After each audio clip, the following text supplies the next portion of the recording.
خواب میں حضور صلی اللہ علیہ وسلم کو دیکھنا یہ بھی بہت بڑی سعادت ہے۔ علامہ ابن سیرین تو کہتے ہیں اگر کوئی یہ دعویٰ کرے کہ خواب میں میں نے حضور کو دیکھا ہے تو وہ اپنے دور میں اس سے حضور کا حلیہ پوچھتے تھے۔ اگر حلیہ وہی بتاتا جو شمائل میں ہے، حدیث کی کتابوں میں ہے، پھر تو اسے تسلیم کرتے تھے، وگرنہ کہتے تھے چل بھاگ جا، تو نے حضور کو نہیں دیکھا۔ لیکن امام نووی رحمہ اللہ جو مسلم کے شارح ہیں وہ کہتے ہیں نہیں، جو حضور کو دیکھتا ہے وہ حضور کو ہی دیکھتا ہے۔ اللہ خواب میں حضور کی زیارت کے ساتھ یہ یقین بھی عطا کرتے ہیں کہ یہ حضور ہی ہے۔ کوئی اور شخص دکھے تو اس کے ساتھ یہ یقین اللہ عطا نہیں کرتے کہ میں حضور کو دیکھ رہا ہوں۔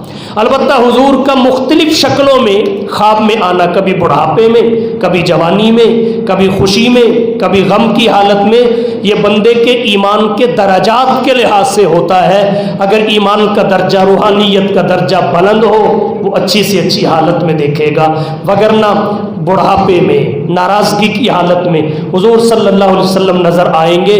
انہی خواب میں حضور کے دیدار اور زیارت سے متصوفین، سالکین اپنے روحانی درجے کا لیول چیک کرتے ہیں اور اپنی اصلاح کی کوشش کرتے ہیں۔ بہرحال خواب میں حضور کا دیدار ہو جانا یہ بہت بڑی سعادت کی بات ہے۔ لیکن ایک بات یہاں ذہن میں رکھ لیں، اگر کوئی شخص حضور کو خواب میں دیکھ لے تو وہ صحابی نہیں بن جاتا، اس پہ وہ حکم جاری نہیں ہوتا جو بیداری کی حالت میں، ایمان کی حالت میں نبی کو دیکھنے سے حاصل ہوتا ہے۔ تو یہ خواب کے چند مسائل تھے جو میں نے آپ کی توجہ کی نظر کی۔